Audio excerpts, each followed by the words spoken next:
Bismillah. Assalamualaikum warahmatullahi wabarakatuh. Innal hamdalillahi nahmaduhu wa nasta'inuhu wa nastahdihi wa natubu ilaih wa na'udzu billahi min syururi anfusina wa sayyiati a'malina may yahdihillahu fahuwal muhtadi wa may yudlil falan tajida lahu waliyyan mursyida. Asyhadu an la ilaha illallah wahdahu la syarikalah wa asyhadu anna Muhammadan abduhu wa rasuluhu la nabiyya wa la rasula ba'dah. Allahumma shalli ala Muhammadin wa ala Muhammad kama shallaita ala Ibrahim wa ala ali Ibrahim innaka Hamidum Majid. Asbahna ala fitratil Islam wa kalimatil ikhlas wa ala dini nabiyina Muhammadin sallallahu alaihi wasallam wa ala millati abina Ibrahim hanifan muslima wa ma kana minal musyrikin. Raditu billahi rabba wa bil islami dina wa bi Muhammadin nabiy wa rasulah. Allahumma inna nas'aluka ilman nafi'a wa rizqan thayyiba wa amalan mutaqabbala wa ba'du. Bapak Ibu kaum muslimin muslimat jamaah kajian Ahad pagi yang dirahmati Allah. Alhamdulillah, bersyukur kita pada Allah zat yang telah mengkaruniakan begitu banyak ragam nikmat dan karunia-Nya yang diberikan pada kita, sehingga di pagi yang berbahagia ini Allah mudahkan kita untuk melangkahkan kaki, menghadirkan hati, berkumpul di salah satu rumah yang mulia dalam satu rangkaian majelis ilmu yang mudah-mudahan Allah berikan banyak rahmat dan kebaikan kepada kita semuanya. Salawat dan salam semoga terlimpah curahkan pada baginda Nabi Muhammad sallallahu alaihi wasallam, juga pada keluarga, kerabat, sahabat dan orang-orang yang setia meniti jejaknya sampai kiamat. Semoga kita termasuk yang mendapatkan syafaatnya di yaumul hisab. Bapak Ibu sekalian, tema kita pagi ini seperti yang terpampang di flyer, mencintai anak tanpa syarat. Tidak bisa dipungkiri bahwa salah satu tantangan terbesar yang dihadapi oleh setiap keluarga muslim hari ini adalah anak-anak yang tumbuh di era milenial.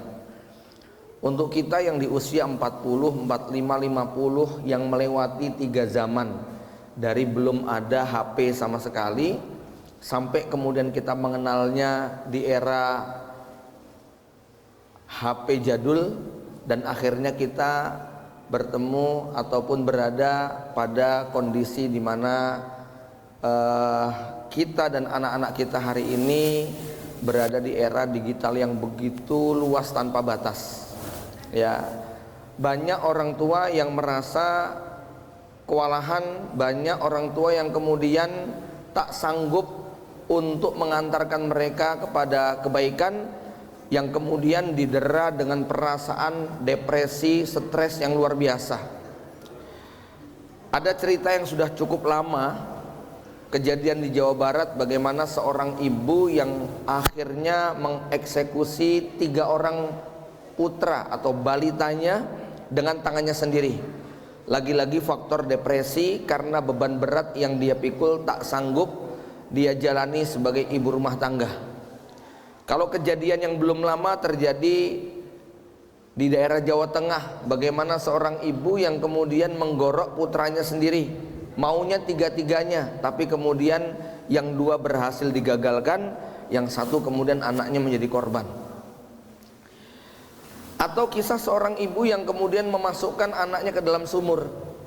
Kalau di awal pandemik ada pasutri muda yang di awal anaknya memulai pelajaran sekolah harus online, sang ibu jengkel pada saat mengajari anaknya membaca menulis tapi tidak ditaati oleh sang anak. Namanya juga baru pertama kali sekolah langsung online, sehingga kesabaran ibu yang konon setipis tisu itu kemudian membuatnya melampiaskan dengan pukulan sapu yang kemudian dihantamkan di kepala, dibenturkan ke dinding, akhirnya membuat putra semata wayangnya di usia 8 tahun kurang ini megap-megap, dan akhirnya sang ayah terbangun melihat anaknya dalam kondisi hampir sakarat, dibawa ke rumah sakit, tapi belum sampai ke tujuan sang anak kemudian menghembuskan nafas yang terakhir.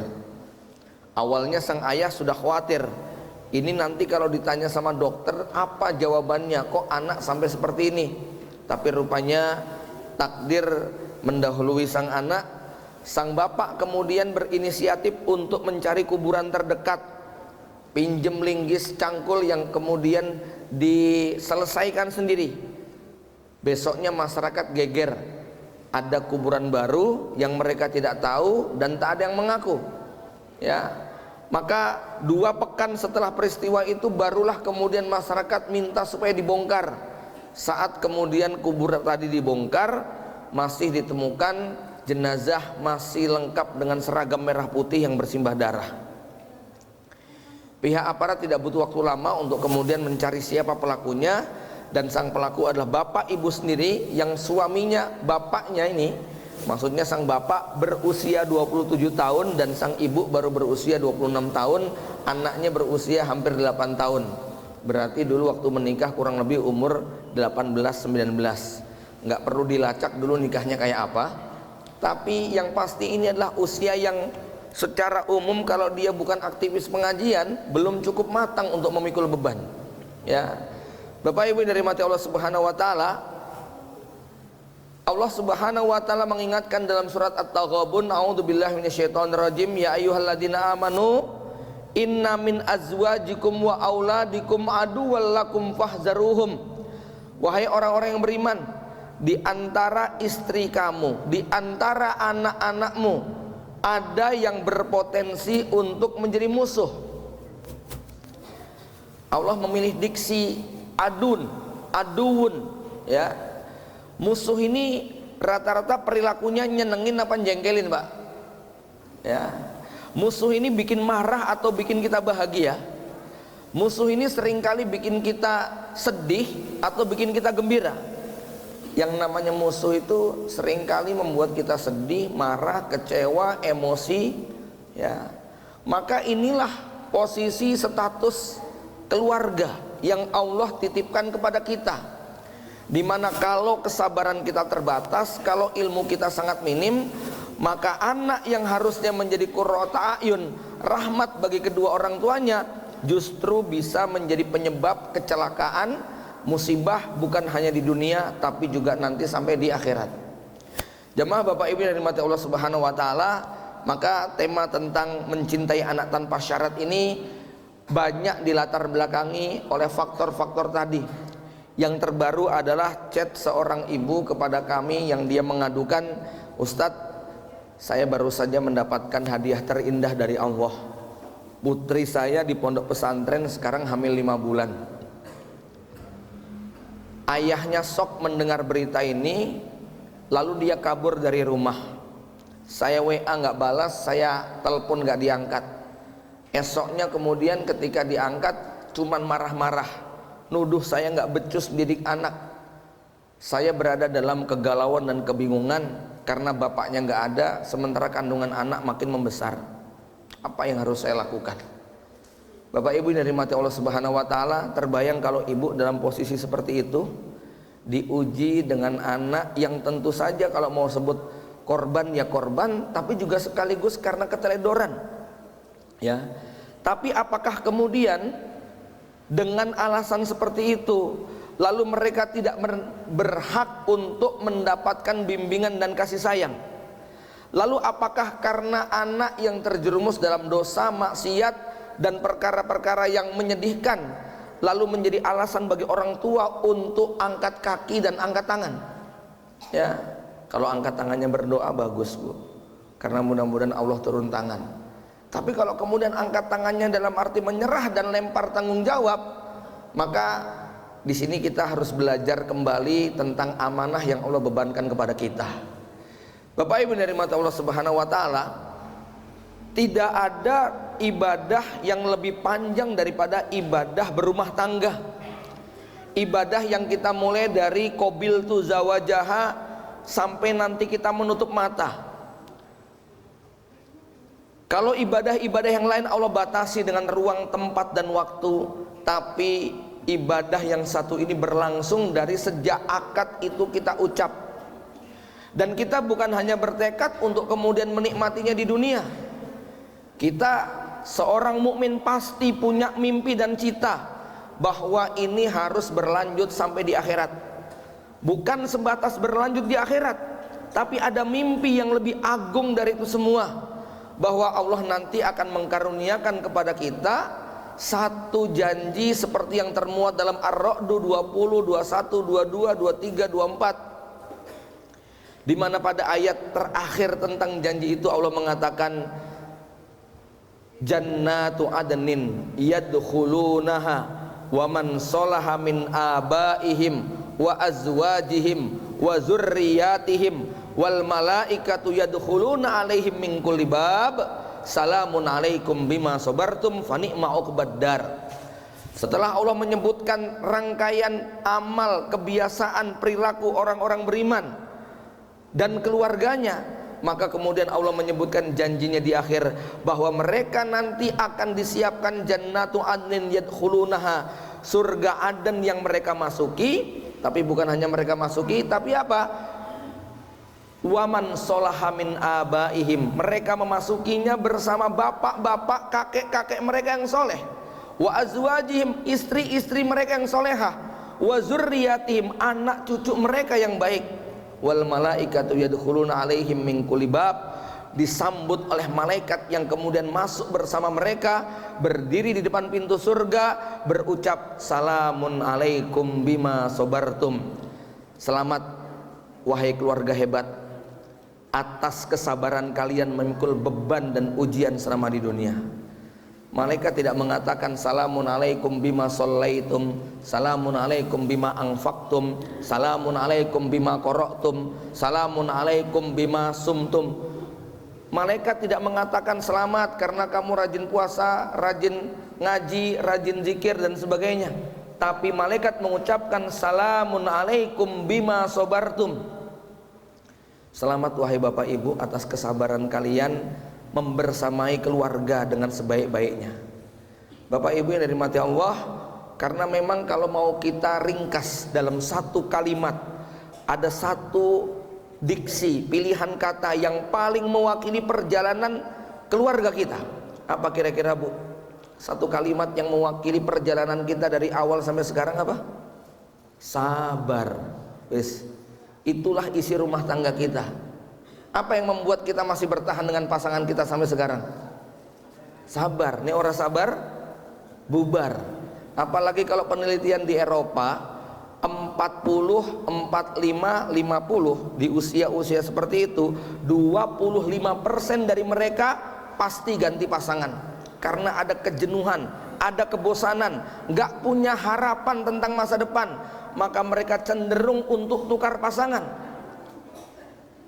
Bu ya, ini realita. Mudah-mudahan kita tidak mengalami karena kita punya mimpi dan harapan.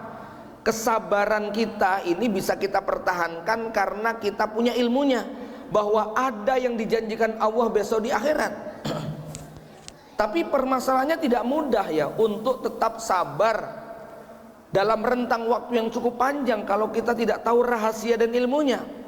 Maka ketika Nabi Musa alaihissalam menemui Khidir, kemudian berkata, hal attabi'uka ala antu alimani mimma ulim tarusda. Wahai Khidir, boleh nggak saya ikut Anda belajar tentang ilmu yang Allah turunkan, yang Allah berikan kepada Anda? Apa jawaban Nabi Khidir? Innaka lan tastati'a ma'iya sabra. Kamu nggak bakal sabar, kamu nggak bakal kuat, ini berat. Dan Khidir kemudian mengucapkan kalimat yang ini menjadi kata kunci. Wa kaifa tasbiru, fa kaifa tasbiru ala ma lam tuhit bihi khubra. Bagaimana kamu bisa bersabar kalau kamu nggak ngerti ilmunya, kamu nggak punya pengalaman, kamu nggak ngerti mekanisme dan pola, ya. Kalau kamu tidak ngerti sela-selanya, nggak bakal kuat untuk bertahan. Apa yang membuat kita bisa menikmati durian dengan sabar? Karena kita ngerti caranya, ngerti cara membukanya, ngerti mana yang harus dimakan, mana yang harus dibuang. Kalau kita tidak mengerti, kita mungkin tidak sabar, nggak ngerti cara membelahnya. Membelahnya seperti membelah kelapa misalnya, ya. Padahal ada cara tersendiri untuk membelahnya. Maka termasuk bersabar membersamai keluarga ini juga ada celahnya, ada caranya. Yang kalau ilmu ini tidak dimiliki, cenderung kita gampang emosi. Ayat 14-15 At-Taghabun tadi sudah memberikan poin pertama. Apa itu? Allah mengatakan anak dan istri kita berpotensi menjadi musuh. Musuh yang paling berat itu musuh apa, Pak? Musuh dalam selimut, ya. Karena dia menggunting dalam lipatan, pagar makan tanaman, ya, kawan melekung di jalan, ya. Ini musuh dalam selimut. Dan anak istri kita itu musuh dalam selimut kita, baik selimut sungguhan maupun selimut kiasan, gitu ya. Bapak Ibu yang dirahmati Allah, maka Allah memberikan perintah, isyarat bagaimana menghadapi anak istri yang berpotensi menjadi musuh. Ibu-ibu harus menyadari ya bahwa potensi Anda bisa menjadi musuh bagi suami, ya. Bapak-bapak, bagaimana cara menyikapi mereka? Allah kasih 3 jurus kepada kita. Wa in ta'fu wa tasfahu wa taghfiru. Banyak dimaafkan. Ada banyak rahasia dan alasan kenapa kita harus banyak memaafkan pasangan. Ada banyak rahasia dan alasan kenapa kita harus memaafkan anak-anak kita, ya. Pertama, kita harus paham kelemahan mereka. Bapak Ibu sekalian, dalam Quran dan Sunnah, Allah dan Rasulnya banyak sekali menyebutkan kekurangan, kelemahan, dan keterbatasan perempuan. Allah sebutkan gini bukan untuk merendahkan ibu-ibu, ya. Allah sebutkan begini supaya bapak-bapak lebih bisa memaklumi. Karena cinta yang Allah titipkan kepada laki-laki berbeda dengan cinta yang Allah berikan kepada perempuan, ya. Allah sebutkan perempuan itu dikatakan naqisatul akli. Rasulullah mengatakan naqisatul akli, perempuan itu akalnya nggak sempurna, kurang, nggak genep. Bapak kalau ketemu dengan orang gila di tengah jalan terus dia bilang jelek lu gitu ya, kira-kira marah nggak, Pak? Hah? Kalau kita ikut-ikutan marah berarti kita tidak waras, ya. Istri marah kok kita marah, itu ya nggak waras, Pak. Wong mereka ini oleh Rasul dikasih tahu naqisatul akli, akalnya tidak sempurna. Naqisatud din, agamanya kurang. Dan ketika Nabi mengatakan kamu laminar rijal kasir walam yakmul minan nisa ila arba, wanita laki-laki yang sempurna imannya itu banyak sekali. Walam yakmul minan nisa ila arba, perempuan sempurna cuma 4. Asiyah binti Muzahim, Maryam binti Imran, Fatimah Zahra, Khadijah binti Khuwailid. Kemudian Fatimah Zahra. Artinya apa? Kalau kita pengen cari wanita sempurna, stoknya sudah nggak ada, karena hanya dimiliki 4 wanita. Mau cari seperti apapun kualitasnya, nggak ada wanita sempurna. Kalau laki-laki sempurna banyak, Bu. Ibu cari kekurangan laki-laki dalam Al-Quran, nggak ada. Isinya kelebihan semua, itu ya. Cari, nggak ada kekurangan laki-laki dalam Quran. Apa hikmahnya? Kenapa kok Allah tidak menyebutkan kekurangan laki-laki dalam Quran? Ya, sementara kekurangan perempuan banyak. Salah satu hikmahnya apa? Lawang nggak ada kekurangannya saja jenengan berat untuk taat, apalagi banyak kekurangannya, itu ya. Kita yang sempurna gini saja perempuan itu nggak kuat untuk mengikutinya. Kekurangan perempuan berikutnya, Rasul mengatakan rifkon saukon bil qawarir, hati-hati dengan gelas-gelas kaca. Hati wanita itu seperti gelas kaca. Istri kita bukan gelas plastik yang dilempar mental. Istri kita tuh gelas kaca yang kesenggol ambiar, apalagi dibanting. Kalau sudah rusak berkeping-keping, memaafkan mungkin bisa, tapi melupakan itu nggak akan mampu, ya. Kata Nabi SAW, min dila a'waju syai' fid dila a'lah, tulang rusuk yang paling bengkok. In zahabta tukimuhu kasar tahu, kalau dipaksa pasti patah, tapi kalau dibiarkan bengkoknya makin parah. Ini hal-hal yang kalau rahasia ini dipegang, kita akan punya stok memaafkan tanpa batas, karena memang ini kekurangan mereka. Tapi ada yang menarik, Pak, 2 sifat wanita dalam Al-Quran yang Allah sebutkan dalam kalimat singkat 1 ayat surat Az-Zuhruf. Ini juga modal penting ini, karena mental seperti ini yang membuat kita tahan banting menghadapi anak dan istri, ya. Bukan kemudian gampang membanting, tapi kita akan punya ketahanan cukup untuk bisa membersamai mereka. Apa kata Allah Subhanahu wa taala? Afamay yunasya'u fil khilyati wa huwa fil khisami ghairu mubin. Ini 2, ibu-ibu diingat-ingat ya, Bu ya. Az-Zuhruf 18. Ini satu potong ayat bercerita tentang dua sifat perempuan. Pertama apa? Yunasya'u fil khilyah. Perempuan itu senang perhiasan, tumbuhnya dalam perhiasan, hidupnya bergelimang perhiasan, senangnya dengan perhiasan. Ya, bahasa perempuan bahasa perhiasan, bahasa materi. Perempuan itu mudah ditundukkan dengan materi. Maka perempuan itu godaan terberatnya harta. Kalau laki-laki godaan terberatnya adalah wanita. Perhiasan apa yang disukai wanita, Bu? Hah? Ibu-ibu senangnya sama emas. Dan ini fitrahnya perempuan, senang dengan emas. Ya. Darah perempuan itu bisa ditanya para ahli. Darah perempuan itu sifatnya dingin, emas itu sifatnya panas. Maka perempuan kalau pakai emas, peredaran darahnya lancar. Ya, bapak-bapak kalau istrinya itu pucet, kurang darah, lesu, kurang bergairah, nggak usah dibawa ke dokter, Pak. Itu loh, bawa ke toko emas, toko kayak gelang, kalung, cincin, anting, itu langsung sumringah, senyumnya merekah, wajahnya berseri-seri, gitu loh. Itu sudah tabiat perempuan seperti itu, senang dengan emas. Ya, kalau laki-laki haram pakai emas, karena laki-laki itu darahnya panas. Kalau dia pakai emas tambah arogan, tambah sombong, ya. Dan kita mah nggak seneng lihat laki-laki pakai emas tuh gimana gitu rasanya. Laki-laki diizinkan pakai perak. Kenapa? Perak itu sifatnya dingin. Maka kalau perempuan jangan dikasih perak, Pak. Udah dingin tambah dingin, beku nanti, gitu, ya. Dan ibu-ibu kalau disuruh milih emas sama perak, milih mana, Bu? Milih emas, ya. Mas, Bu, aku di toko ke perhiasan tuh, Mas, ya. Apa kata suaminya? Engkaulah perhiasanku terindah di muka bumi. Ya, gayanya laki-laki. Ini ya bahasa perempuan, yunasya'u fil khilyah, senang dengan emas. Ya, yakin semua perempuan itu tanpa harus angguk, tanpa harus nyebut, semuanya suka. Gitu ya. Yang kedua apa? Nah ini yang kedua ini bapak-bapak harus tahan betul ya. Wa huwa fil khisami ghairu mubin. Perempuan itu kalau debat nggak jelas, ngomongnya apa yang dimaksud apa, ya, penginnya apa yang keluar dari lisannya apa. Maka cara memahami wanita itu bukan dengan melihat apa yang diomongkan, tapi lihat raut wajah dan perbuatan. Kita akan sulit memahami perempuan kalau berdasarkan omongan, karena memang apa yang diucapkan berbeda dengan apa yang tersembunyi. Ya.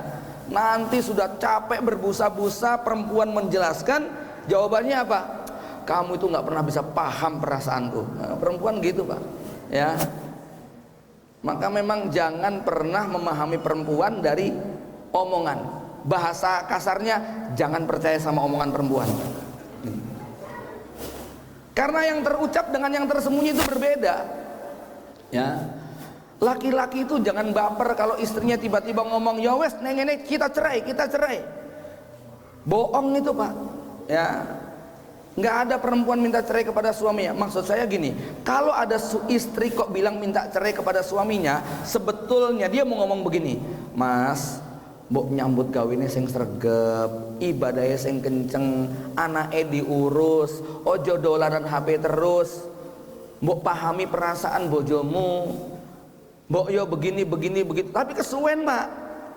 Singkat langsung cerai, begitu loh. Lah kalau sama suaminya dijawab apa adanya berdasarkan apa yang terucap, bubar. Gitu kan ya. Banyak bahasa-bahasa tersembunyinya itu. Ya, jalan-jalan ke toko perabotan, mulai megang-megang. Dulu kita pernah beli termos ini, kemana, Pak ya? Nah, jangan dijawab, ya mbah kurang ngerti, wong kamu yang nyimpen. Nah itu nggak peka namanya. Terus jawabannya yang bener apa?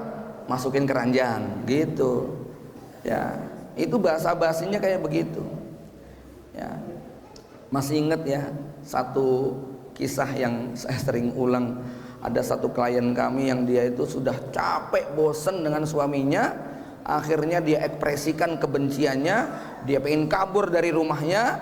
Dia sudah siapkan semuanya. Baju-baju dimasukkan dari lemari ke dalam kopernya. Waktu dia mengeluarkan baju, ditunjukkan di depan suaminya. Suaminya ngeliatin.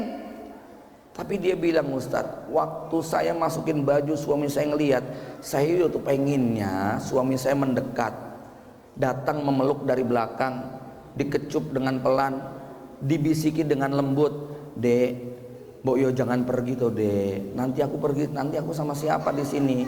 Kamu masa tega meninggalkan aku sendirian di sini? Mau saya begitu, Tat. Ternyata dia nggak peka, malah bantuin saya masukin baju ke koper gitu loh, ya.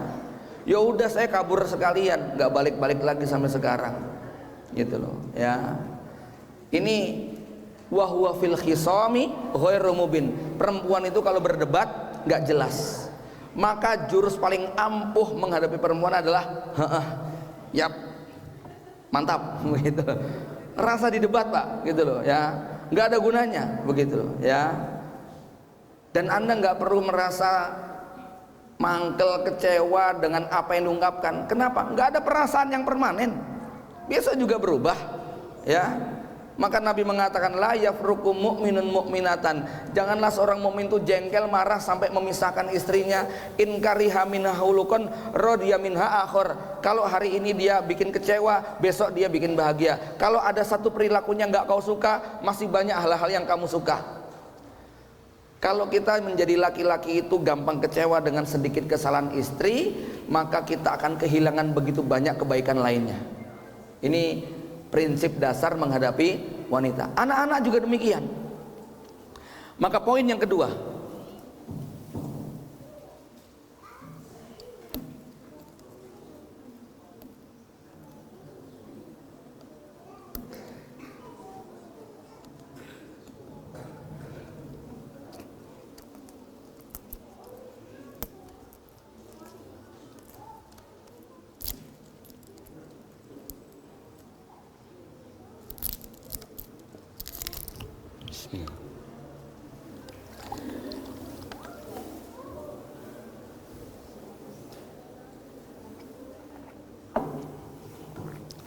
ada satu ayat populer sering kita baca kalau membaca ulum undangan pernikahan. Surat apa Pak? Ar-Rum ayat 21, ya. Dalam surat Ar-Rum ayat 21, Allah Subhanahu wa taala mengingatkan, a'udzubillahi minasyaitonirrajim, wa min ayatihi an khalaqalakum min anfusikum azwaja litaskunu ilaiha wa ja'ala bainakum mawaddatan wa rahmah inna fi dzalika laayatil liqaumi yatafakkarun. Allah ingin memperkenalkan, menunjukkan kepada kita sebagian tanda-tanda keagungan dan kekuasaannya. Apa di antara tanda-tandanya? Allah menciptakan pasangan kita sama-sama manusia, bukan dari jenis jin, malaikat, binatang atau benda mati, bukan dari boneka, ya. Apa tujuannya? Litas kunu ilaiha.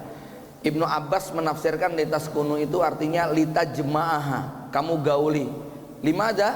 Li'anna ba'dal jima' zuharatus sakinah, karena setelah seorang suami bisa menggauli sang istri, yang muncul adalah perasaan tenang dan tentram, ya. Tapi bukan ini yang mau kita bahas. Tapi yang mau kita singgung lebih dalam adalah kalimat berikutnya, wa ja'ala bainakum mawaddatan warahmah. Saya pilihkan satu tafsir yang ini relevan dengan pembahasan. Apa yang dimaksud dengan mawaddah, apa yang dimaksud dengan rahmah? Mawaddah adalah mahabbatuz zaujah lizauj, cinta istri kepada suami, itu namanya mawaddah. Sedangkan rahmah itu adalah mahabbatuz zauj lizaujah, cinta suami kepada istri. Mawaddah adalah cinta mahabbatus shaghir lil kabir. Wa amma rahmah mahabbatul kabir lis-shaghir. Ya, waddu law takfuruna kama kafaru. Itu orang kafir itu punya mawaddah. Maksudnya apa? Dia tuh punya rasa ingin kalau kita juga kafir kayak dia. Jadi mawaddah itu adalah rasa cinta karena membutuhkan sesuatu, karena menginginkan sesuatu. Itu cinta mawaddah. Ya, sedangkan rahmah itu rasa cinta yang muncul karena kasihan, karena belas kasih sayang. Maka Allah memiliki sifat rahmah, tapi Allah tidak punya sifat mawaddah. Kenapa? Allah nggak butuh kepada kita, Allah nggak butuh disembah, Allah nggak butuh sholat kita. Kita nggak sholat, Allah nggak berkurang sedikit pun kemuliaannya. Kita maksiat, Allah sama sekali tidak kita berbuat kebaikan, Allah nggak bertambah mulianya. Kita berbuat dosa, Allah nggak berkurang kemuliaannya. Ya. Kenapa? Allah tidak memiliki sifat mawaddah, rasa cinta karena butuh, karena kepengin. Tapi Allah memiliki sifat rahmah karena Allah punya kasihan kepada hambanya. Allah ingin menyayangi hamba-hambanya. Ini kaidah ini implikasinya berat loh, ya. Cinta istri kepada suami cinta karena butuh, sedangkan cinta suami kepada istri cinta karena kasih dan sayang. Bahasa sayanya begini, cinta istri kepada suami adalah cinta karena, sedangkan cinta suami kepada istri adalah cinta walaupun. Sudah bisa ketebak arahnya. Ibu kenapa sih kok seneng sama bapak? Kalau anaknya nanya, bu kok ibu mau kok sama bapak, kenapa sih? Dok, bapakmu itu loh wes soleh, pinter, ganteng, setia, sabar, saldo selalu ada. Kurang apa coba? Mesti perempuan kalau ditanya tentang suaminya yang disebutkan sifat-sifatnya. Nah kalau bapak ditanya, bapak kok mau sama ibu? Yes, ngono, walaupun ibumu tuh cerewet yo, bapak yo tetap cinta gitu loh. Walaupun ibumu kadang-kadang tuh marahi anyel yo, bapak tetap harus sayang gitu loh. Ibumu tuh loh walaupun galaknya pol gitu ya, tapi ya gimana lagi ya gitu loh ya, udah takdir, udah nasib. Jadi cinta bapak kepada ibu cinta walaupun begitu loh ya. Sedangkan cinta istri kepada suami cinta karena. Ini bukan untuk merendahkan ya, tapi untuk menyadarkan laki-laki bahwa Anda wajib punya cinta walaupun kepada mereka. Saya didebat sama seorang ibu-ibu, Ustadz, kalau di rumah tangga saya kebalik Ustadz, saya loh yang cinta walaupun kepada suami saya. Kalau ada rumah tangga kayak gini udah rusak rumah tangganya, nggak bener. Istri kok cinta kepada suaminya cinta walaupun, berarti derajat suaminya rendah. Padahal Allah mengatakan lirrijali alaihinna darajah, laki-laki itu punya derajat lebih tinggi daripada perempuan. Kita bisa buka tafsirnya Ibnu Abbas tentang lirrijali alaihinna darajah. Ibnu Abbas itu menggambarkan lirrijali alaihinna darajah bahwa laki-laki itu karena derajatnya lebih tinggi, ya nggak boleh emosi ketika istri emosi, nggak boleh pelit ketika istrinya pelit, nggak boleh kemudian dia baperan ketika istri baperan. Dia harus punya kekuatan cinta tanpa batas kepada pasangan, ya.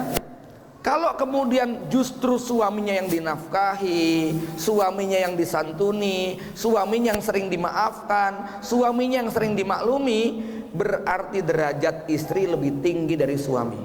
Itu loh penjelasan lirrijali alaihinna darajah. Berarti laki-laki itu harus sering memaafkan, harus sering memaklumi, harus sering menyantuni. Lah kalau kemudian laki-lakinya yang disantuni, dimaafkan dan sebagainya, di sini berarti derajat laki-laki dengan perempuan kalah. Ar-rijalu qawwamuna 'alan nisa itu karena laki-laki punya kelebihan. Bima faddalallahu ba'duhum 'ala ba'din. Ada faktor hadiah dari Allah, ada faktor perilaku, yaitu apa? Bima anfaqu min amwalihim. Ya. Nah, kalau ini cinta yang Allah tanamkan kepada kita, ini berlaku buat anak kita. Cinta orang tua kepada anaknya adalah cinta walaupun. Ya. Sedangkan cinta anak kepada orang tua cinta karena. Jadi walaupun anak kita durhaka, walaupun anak kita nganyelin, walaupun anak kita bikin mangkel, bikin marah, emosi, bikin sedih, bikin takut dan seterusnya, tidak boleh rasa cinta itu berkurang. Ya. Nah, ini konsekuensi dari wajah ala bainakum mawaddatan warahmah. Ya.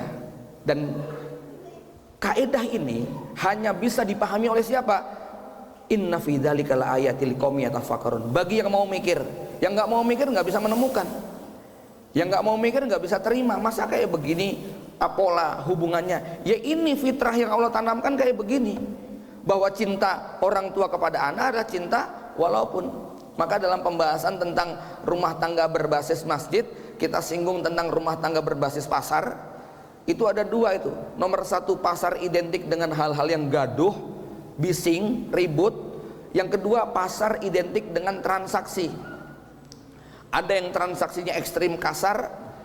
Misalnya ketika ada seorang bapak yang anaknya mau dilamar, maka si bapak ngomong begini sama anak muda yang lamar, "Mas, asal tahu aja ya, anak gadis saya ini TK 2 tahun habis 20 juta, SD 6 tahun tuh habis 50 juta, SMP 3 tahun, SMA 3 tahun habis 60 juta, kuliah S1 habis 50 juta, terus kamu ngelamar maharnya 5 juta," gitu ya.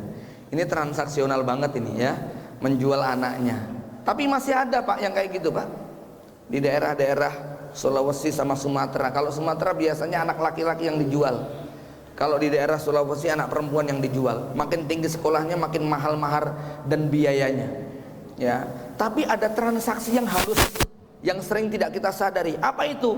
Orang tua yang menyekolahkan anaknya, mendidik, membesarkannya dengan tujuan nanti dapat pekerjaan bagus di perusahaan hebat, dapat gaji besar, lalu gantian anaknya yang kemudian ngirimin uang buat orang tuanya. Dia ingin anaknya besok gantian ngurusi bapak dan ibunya. Ini secara tidak sadar adalah transaksional. Tentu kita berharap anak kita soleh solehah, tentu kita berharap anak kita berbakti. Kalau suatu saat anak kok tiap bulan begitu baik hati ngirimin uang kepada orang tuanya, yaitu bonus tambahan, nggak kita tolak ya.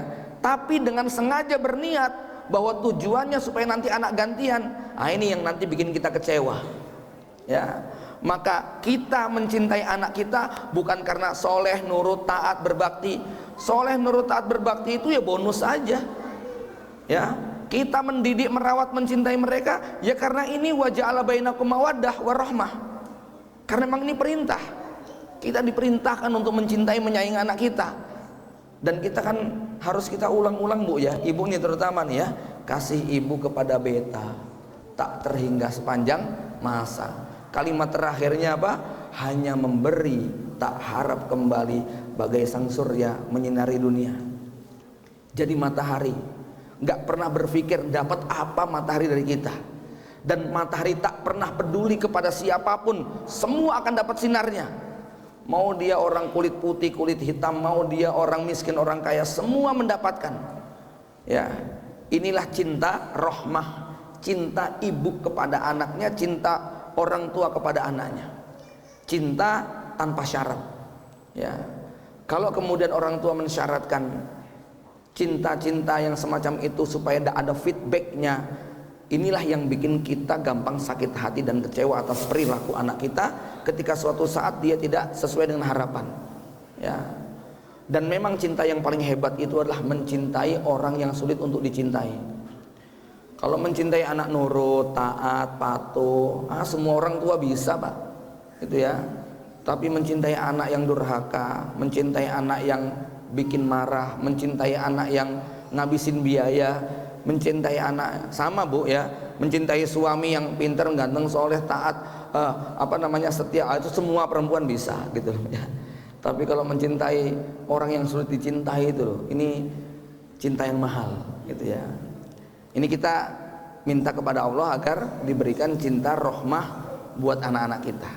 Untuk suami double ya, harus punya cinta rahmah kepada istri dan anak. Kalau istri cintanya dua, ada cinta mawaddah kepada suaminya, ada cinta rahmah kepada anaknya ya. Poin yang ketiga, Bapak Ibu sekalian, ada nasihat indah dalam Al-Quran yang memberikan jawaban atas banyak persoalan hidup kita ya. Sedih, senang, sakit, sehat, bertemu, berpisah, memiliki dan kehilangan, itu adalah 8 peristiwa yang niscaya terjadi dalam kehidupan. Orang bilang seperti roda yang berputar, kadang di atas, kadang di bawah ya. Memiliki lalu kehilangan, bertemu lalu berpisah, sedih, senang, kemudian kita sedih. Ini adalah sebuah keniscayaan dalam hidup. Nggak ada yang kemudian permanen stabil, nggak ada. Maka Allah sebutkan ada 2 alasan kenapa kita gampang sakit hati, termasuk sakit hati sama anak, Kenapa kita gampang kecewa, gampang sedih, gampang marah? Yang pertama adalah karena salah membuat perbandingan. Peristiwa apapun tidak akan membuat kita sedih. Yang bikin kita sedih adalah cara membandingkan peristiwa itu dengan sesuatu. Ya, saya ambil ilustrasi ya. Kalau ibu beli sebuah tas bagus harganya 2 juta, lalu pamer waktu arisan sama tetangga. Tetangganya bilang, wow murah banget tasnya, aku kemarin beli 10 juta loh harganya, gitu kan ya. Percis banget, wah kamu beruntung sekali. Ibu perasaannya gimana bu digituin sama tetangga? Merasa beruntung nggak? Mungkin merasa beruntung ya. Yang bikin anda beruntung itu apa? Bukan beli 2 jutanya, karena membandingkan sama tetangga yang beli produk sama 10 juta tadi. Besoknya arisan ke tetangga sebelah yang lain, nunjukin tas kayak begitu, lalu tetangga bilang, hah 2 juta mahal amat, ini barang saya jual percis kayak gini cuma 500 ribu loh ya. Gimana perasaannya? Tahu-tahu sakit hati. Bukan 2 jutanya yang bikin anda sakit hati, tapi cara membandingkannya itu loh ya. Ketika dibandingkan dengan sama yang sangat mahal kita beruntung, dibandingin sama yang murah kita jadi sedih dan kecewa, jengkel, marah karena ketipu dan sebagainya ya. Jadi bukan peristiwa beli tas 2 jutanya. Maka ketika Allah Subhanahu wa taala ingin menjelaskan ujian yang menimpa dalam Al-Baqarah 155-156, Allah mengatakan walana beluwannakum bi syai'in minal khaufi wal ju'i wa naqsim minal amwali wal anfusi was samarat. Ini menariknya ya, pilihan kosakatanya begini, pilihan kalimatnya begini. Allah tidak mengatakan walana beluwannakum bil khaufi wal ju'i wa naqsim minal amwal, enggak. Tapi Allah gunakan kata-kata apa? Walana beluwannakum bi syai'in. Apa tafsir bi syai'in? Para ulama mengatakan ai bi syai'in qalilin. Sungguh kami akan menguji kalian dengan sesuatu yang sedikit aja. Sedikit ketakutan, sedikit kekurangan, sedikit kegelisahan, sedikit gagal dan sebagainya. Kita pernah sakit nggak Pak? Dibandingin sehatnya banyakan mana? Ya. Pernah lapar? Dibandingin laparnya banyakan mana? Banyakan? Kenyangnya dong, gitu ya. Pernah nggak punya uang? Sering. Ini pertanyaannya keliru. Pernah kehilangan uang? Dibandingin nggak hilangnya banyakan mana? Banyak nggak hilangnya. Pernah ketakutan bu? Dibandingin rasa aman banyakan mana? Banyakan amannya. Pernah kita gagal? Pernah. Bandingin berhasilnya, banyak berhasilnya. Nah, Allah ingin ingatkan, sebanyak apapun derita ujian yang kamu rasa, itu adalah bisyai'in. Makanya Nabi Ayub ketika diminta sama istrinya, Mas, mbok yondongo karo Gusti Allah, jenengan kan Nabi, hidup menderita habis semua yang kita punya, sampai jenengan tinggal tulang sama kulit saja, mbok yo doa sama Allah biar dikabul. Apa jawaban Nabi Ayub? Dek, coba dihitung-hitung, berapa tahun kita sakit dan menderita kayak begini? Udah 7 tahun loh Mas. Berapa tahun kita bahagia, punya segala-galanya? Ya sudah 15-an tahun lebih sih. Malu saya minta kepada Allah. Nikmat yang kita rasakan jauh lebih lama daripada derita yang kita rasa. Ini soal membandingkan. Maka ketika ada sahabat Nabi yang perutnya kelaparan, diganjel dengan satu batu, datang kemudian menemui, dalam riwayat wallahu a'lam bishawab, Nabi kemudian membuka bajunya, lalu ada 3 batu di perutnya. Si laki-laki tadi tidak jadi mengadu, karena dibandingkan dengan yang Nabi rasa itu lebih berat ya.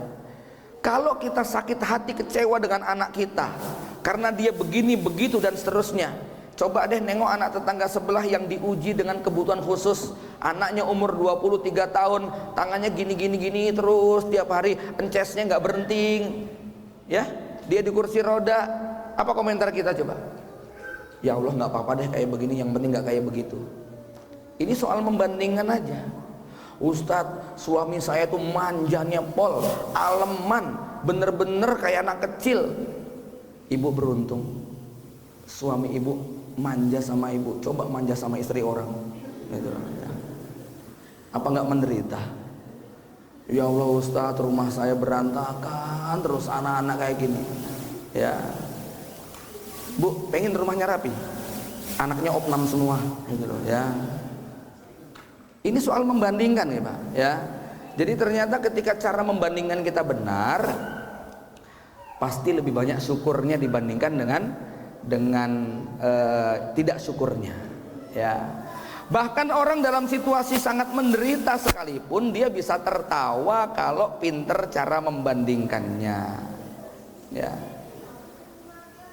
Kalau ini anekdot ya, ada 2 orang ketangkep suku kanibal di hutan, hampir dieksekusi. Kepala sukunya kemudian datang memberi amnesti. Dua-duanya disuruh pergi ke hutan mencari buah yang belum pernah dimakan raja.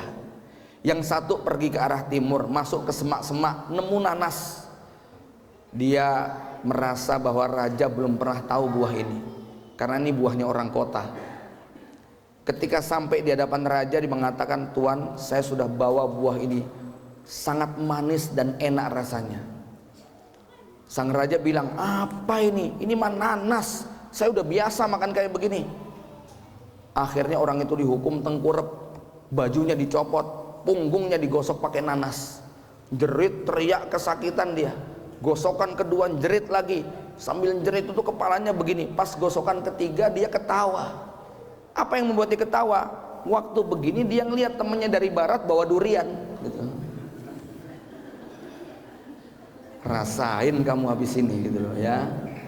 Jadi ternyata dalam situasi menderita pun dia masih bisa ketawa karena membayangkan ada yang lebih menderita dari dia. Kalau kios kita di pasar itu separuh kebakaran, kita masih bisa ngucap alhamdulillah pada saat melihat semua kios kawan kita ludes nggak tersisa ya.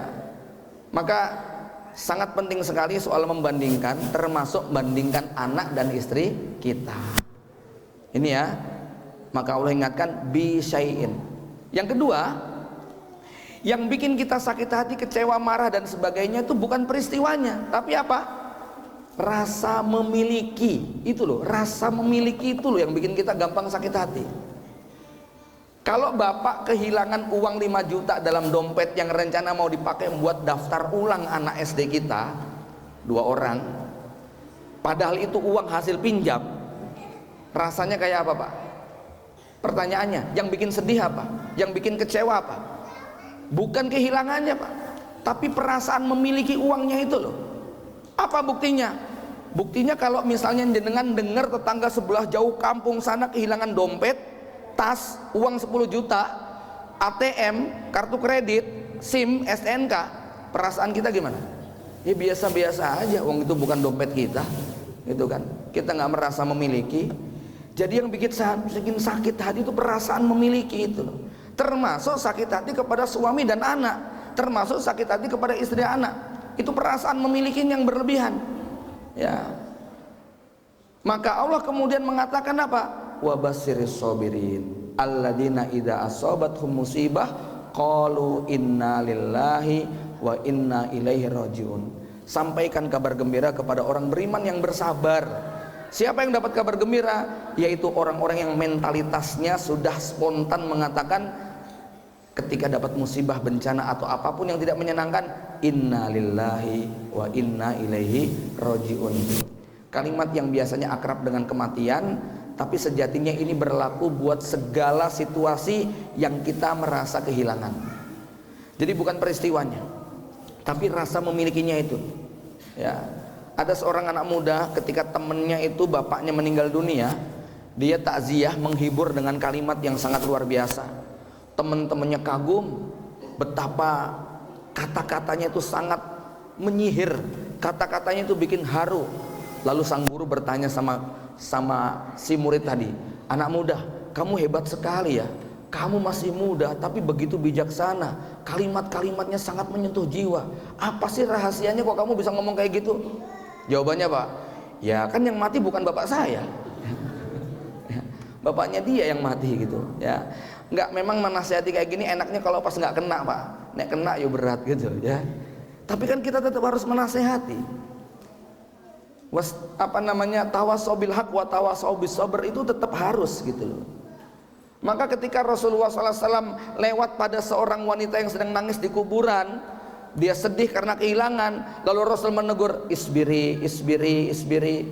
Si perempuan ini ngomong begini, sabar, sabar, enak aja kamu ngomong sabar, sabar, nggak tahu apa yang saya rasakan. Rasul nggak marah, ya pergi aja. Habis itu kemudian orang tadi dekati, jenengan ngerti nggak tadi siapa yang negur? Ya nggak ngerti. Tadi itu baginda Nabi loh yang ngasih tahu. Perempuan ini menyesal, dia langsung kejar Nabi SAW, kemudian mengatakan, ya Rasulullah, maaf saya tadi nggak tahu, kirain siapa, saya sekarang sabar ya Rasul. Maka apa kata Nabi? Innamas sabru indas sodamatil ula. Sabar itu pada benturan pertama. Respon spontannya apa, itulah nilai sabarnya. Jadi reaksi apa yang kita ucap, perilaku apa yang kita pilih ketika mendapatkan sesuatu, itu nilainya. Jadi kalau ada ibu-ibu yang ngomong gini, Ustadz saya juga sabar kok, walaupun suami saya sudah meninggal dunia saya tetap ikhlas. Ibu suaminya kapan meninggal? Ya udah 5 tahun yang lalu sih ya. Apalagi sekarang diganti dengan suami yang lebih ganteng, lebih muda, lebih soleh, lebih kaya. Itu bukan sabar bu, namanya itu syukuran ya. Bapak Ibu yang dirahmati Allah Subhanahu Wa Taala, maka ada filosofi yang sering kita dengar. Bab yang satu ini, ayo belajar sama tukang parkir yang setiap hari Avanza, Innova, Xenia, semua datang bergantian, gak bikin dia jumawa, satu persatu diambil yang punya, tak bikin dia sakit hati dan kecewa. Motor ratusan jejer dia nggak bangga, satu persatu diambil yang punya, dia pun biasa ya. Ya sekali lagi menanamkan perasaan ini nggak gampang. Maksud saya begini, pada konteks anak-anak kita itu juga sama. Kalau suatu saat dia itu menyakiti kita, innalillahi wa inna ilaihi rajiun. Anak bukan milik kita, hatinya bukan milik kita. Wong hati kita juga bukan milik kita kok. Ya, maka dalam satu sesi tertentu kadang saya hanya bisa berucap, nak, Abi nggak bisa memiliki hati kamu. Hati kamu dalam genggaman Allah. Abi nggak bisa paksa kamu begini begitu. Abi tak minta sama Allah aja lah sebagai pemilik hati kamu. Ya, ibu, bapak, harus kita paksa. Kita mengucapkan kalimat yang menenteramkan. Kita katakan kepada mereka, wallahi tidak ada yang lebih mencintai kamu daripada abi dan umimu, seperti apapun keadaan kamu. Ya, nah kalau ini sudah menjadi mentalitas kita, mudah-mudahan ya kita masuk dalam makom derajat mencintai anak tanpa syarat. Demikian yang sedikit ini yang dapat saya sampaikan. Mudah-mudahan bermanfaat. Lebih kurangnya mohon maaf bila ada kalimat yang kurang berkenan, karena kami jam 8 harus kajian lagi di Sambi ya. Aku qauli hadza wa astaghfirullah li wa lakum. Assalamualaikum warahmatullahi wabarakatuh.